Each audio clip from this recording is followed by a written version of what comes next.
Yvette Cooper, she pledges to crack down on harmful and hateful beliefs.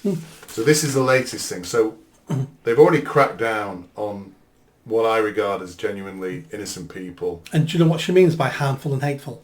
Well, I was going to ask you if you... It means whatever I say is harmful and hateful. Yes. And I can change it every day at any minute, in any context, and that then becomes harmful and hateful. And if I want to change my mind next week, I'll change it again. Yeah. And That's I think what that means. I've read some comments on this, which I want to kind of talk about now. And it's exactly the point you've made there. And I've no doubt that in the eyes of Cooper's Home Office, undermining democracy, so this is what they're talking about now, they want to crack down on people who are undermining democracy, is when a couple of thousand far-right oafs gather in Whitehall, not when 100,000 nice people from leafy suburbs march to say stop Brexit. So if you're marching to say stop Brexit, that's not undermining democracy. If you're going to Whitehall and say we need to stop uncontrolled immigration, that is undermining democracy. It's a short step from countering extremism to countering ideas that the government dislikes while signal boosting ideas it does. Whatever their lofty social promises, crusades against problematic speech have a terrible tendency to empower official narratives at the expense of dissenting ones. And that's your point, isn't it? Absolutely. The belief, if it's not categorised by law or anything else, a belief or a hateful harm is purely subjective. And that's where the government are now going. They've been going this way for a long time. There's got many laws on the books that's open to interpretation. That's what hate crime is. We've got hate crime laws already. Yeah. This is just a stiffening up of those laws, and it's all down to perspective, and it's all down to personal opinion. We've got hate crime laws in this country at the moment that you don't have to be the victim of the hate crime law. All you have to do is, in this law, in our country now, if you see a crime as an innocent bystander and you perceive that crime was committed because of hate, as an innocent bystander, you can report that as a hate crime. So you're not a victim of it, you're not the perpetrator, you're not the offender, but yet you can deem that a hate crime, report it, and it gets logged as a hate crime.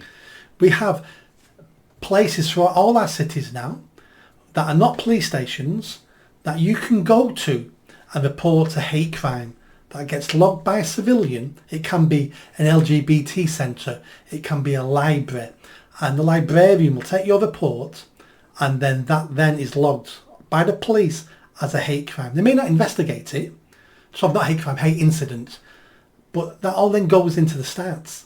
So all this feeds the narrative that we have a problem with hate in our country. But when you have a hate reporting centre on every street corner, don't be surprised when people are reporting hate. But the problem we've got here is, whereas the hate legislation is defined as a number of categories, wasn't it, like religion, race, or whatever, what Yvette Cooper's now, where this government's now heading is, they will decide what is hateful, what is undermining democracy, what's a harmful belief, basically. So suddenly it goes from being something that's almost prescribed, and even that wasn't done very well. That came out of Stephen Lawrence, didn't it? Yeah. Even that wasn't done very well. We're going to go from that to something far more general, determined by the government, by the authorities, by quangos, whoever it might be, as being a harmful or a hateful belief. That's where we're heading. Exactly. And do you know how we got hate crimes in the first place? This is how nebulous it is. So there's a theory, an academic theory, about hate crime and genocide. So we have hate crime laws because it stops genocide. Because to get to genocide, it starts with somebody not liking someone persecuting someone hating someone then hitting someone stabbing someone killing someone. The next stage after that is someone killing all of them. That's the line of an individual to genocide. And hate crime laws are put on the statute in this country to stop it at source one. If you stop people hating, we'll never get to genocide. Does that make any sense to you? No. Again, another quote here. Ask yourself, what is a harmful belief? And more to the point, who gets to decide, which is what we just talked about.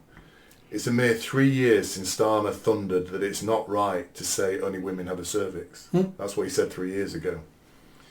This is something that shouldn't be said, he said, after one of his MPs, Rosie Duffield, I think you know Rosie Duffield, committed the very blasphemy of stating basic biological facts. Are we seriously expected to trust a government led by this man to rule on what a harmful belief is and what is an okay belief? Given he once thought basic biology was something that shouldn't be said, who knows what perfectly normal, scientifically correct belief he might rebrand as harmful in the future. And this is a really interesting point, isn't it? Because this is a man who said that men can have a cervix. So he's basically... He said 99.9% of women can have a penis. Yes. Sorry. 99% of women don't have a penis. Don't have a penis, yeah. But basically saying, so some women have penises. Some women have penises. I must be a woman. Yeah. So this is a man who basically lies about a biological, scientific fact. His brain is such that he's prepared to accept that a woman can have a penis. He's a liar or he's a fool? Yes, he's a liar. It doesn't really matter. Yeah. He's in charge of the country. Yeah. He's a liar or he's a fool. So he is now going to decide arbitrarily what is harmful, a harmful belief. A man who doesn't even understand the basics of biology. That's what you've got here. Everything is potentially harmful. Yes. Everything. Yeah. So, we have issues. We have a knife crime issue in this country. I could kill someone with a spoon. Yeah. If I went for them with a spoon. Yeah. Do we ban spoons? Yes. There's lots of things that are, we look at some religions, look at Christianity, Islam, we look at other ideologies. You'll find something harmful everywhere you look. And that's acceptable. If you're a free person living in a free society, you have to accept risk. Because if you don't accept risk, that means you give that power to reduce the risk over to someone else. Yeah. And they get to control everything to reduce that risk. Yeah. You're then not a free person in a free country. And because of this pink and fluffy, we've got to protect everybody all the time. That's why we're in this situation. A lot of it started out of the health and safety from the 70s onwards. Yeah. About controlling people, but saying to them, I'm doing it for your benefits. I'm doing this for your... I'm going to take these rights away from you because then I can protect you for this. Yeah. That's what happened at COVID. We're going to protect you. Yeah. But to protect you, I've got to take these rights away from you. Yeah. And many people will accept it. But COVID's another example, isn't it? COVID is basically a belief system that they determined was harmful. They said, we've decided this is harmful. The facts didn't actually... Didn't come into it. They get in the way sometimes, facts. Yeah. So the facts of COVID, they affected a tiny percentage of the population, would kill a tiny... But the government, this is just globally, this is not... decided it was harmful. And then they imposed on that legislation to stop people from living their lives. And it says here, just what you've been saying here, entire belief systems can be reimagined as harmful. Traditional Catholics, for example, they think a marriage should only be between a man and a woman. They think that sex is determined by God, not a scalpel-wielding gender surgeon, and that only followers of Christ get to heaven. So that's homophobic, transphobic, and Islamophobic. Yeah? Harmful. Shut them down. That's where we're getting to. We're actually saying Catholics, by the ideology of a Catholic, a traditional Catholic, a true Catholic, is basically harmful. Yeah, and we've been saying that, people have been saying that for quite a long time, because to a certain extent they're correct. But as a free person in a free society, the only interference I think we should have in your life, the main one is for you not to physically harm others. Not to stop you mentally harming others or upsetting others or to making people cry, but physically harming people. Yes. That's where I draw the line. Yeah. So I don't think you should have the right to murder. I don't think you should have the right to assault people. But I think you should have the right to say to someone, you're an idiot. Yeah. Or you're a tranny. Yeah. Or you're mental. Yeah. And that might really, really upset someone. And I can understand it being really upsetting to someone. Yeah. But I don't draw the line there. Yeah. It has to be physical violence. I think you have to have we should have the right to offend somebody, shouldn't we? We should have the right to offend somebody. I don't mind people offending me as long as I have the right to offend them too. But the things you described there, violence and murder, those are already protected by law, aren't they? I can't hurt, I can't attack you, I can't kill you. I mean, I can, but I'll be arrested, or it will be a crime. So there's already structures in place to protect society from that. Everything else, I think... We are, but they're being chipped away because now it's legitimate defence now for you to attack someone and claim they were racist towards me. And that's mitigating circumstances. Is it? Yeah. When's that coming out? I've not heard about that. No, these, I'm not saying that's on the statute books per se, but these are mitigating circumstances now that you can use in court.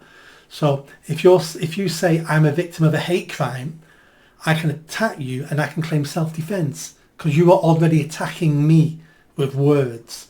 Now, I'm not saying that's a get out of jail card. I'm just saying they're mitigating circumstances which will reduce your sentence, reduce how much blame is put on you in a court of law. I think you, unless the law has changed, my understanding is that you can't attack somebody unless they're attacking you first, physically attacking you first. No, you can claim self-defence if you hit first. Yes. If you think somebody's... So if you came towards me with a look of intent, and then I can hit you then, if you're coming towards me... As long as I can evidence that later in some way, shape or form. Yeah, I can get that. That's self-defence. Yeah. But are you saying that you can hit somebody if they're being racist to you? I don't think... I'm not saying legally you can. I'm just saying when it gets to court for assault, the judge will take into account that someone said hurty words to you, and therefore we don't think you're 100% responsible now. We probably think you're 50% responsible. We're going to sentence you to 9 months in jail. We're going to give you 3 months in jail. Did you enjoy that video? I think you did. Come on now, hit that bell, subscribe, comment. Let's build this channel. I need more followers. I need more subscribers. Be part of the journey. See you soon.